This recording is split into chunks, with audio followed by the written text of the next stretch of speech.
চাঁপাইনবাবগঞ্জের সীমান্তবর্তী গোমস্তাপুর উপজেলা প্রাচীন ঐতিহ্যবাহী স্থান হিসেবে পরিচিত। উপজেলার প্রাণকেন্দ্র রহনপুর সহ আশেপাশে রয়েছে অগণিত প্রাচীন ঐতিহ্যের নিদর্শন। ইতিহাসবিদদের মতে রাজা লক্ষণ সেনের আমলে রহনপুর বাণিজ্য নগরী হিসেবে জনপ্রিয়তা লাভ করে। এর কারণে রহনপুরেই তিনি গড়ে তোলেন সুরম্য অট্টালিকা ষাঁড়বুরুজ, যা বর্তমানে অবৈধ দখলদারদের কারণে বিলীন হতে চলেছে। মাদকসেবীরা লক্ষণ সেনের অট্টালিকায় নিয়মিত বসায় মাদকের আসর।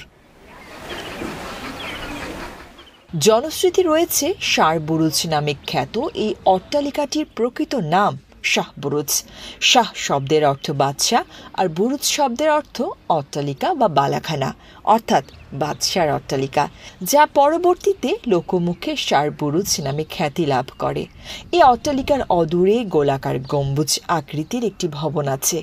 এটি রাজা লক্ষণ সেনের বৈঠকখানা ছিল এবং এখানেই তিনি দরবার চালাতেন বলে জানা যায়।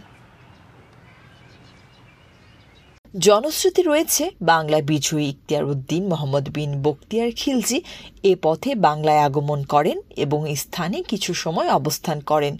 ইতিহাস থেকে জানা যায় বখতিয়ার খিলজির আগমনের সংবাদে ভীত সন্তুষ্ট হয়ে রাজা লক্ষণ সেন স্থান থেকে নদীপথে পলায়ন করেন। বর্তমানে রাজা লক্ষণ সেনের ঐতিহ্যমণ্ডিত অট্টালিকাটি ভেঙে একটি পাহাড়ের আকার ধারণ করেছে।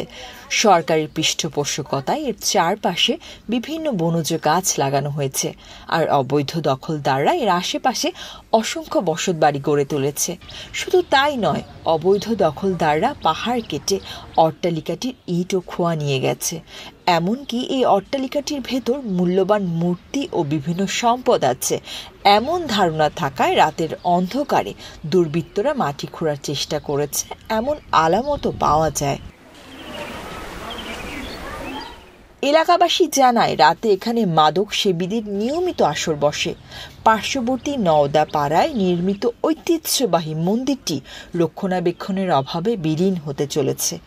বর্তমানে বিলীনের পথে এই ঐতিহ্যবাহী নিদর্শনটি অবৈধ দখলমুক্ত করে একটি পূর্ণাঙ্গ বিনোদন কেন্দ্র গড়ে তোলার জন্য সরকারের কাছে দাবি জানিয়েছেন এলাকাবাসী।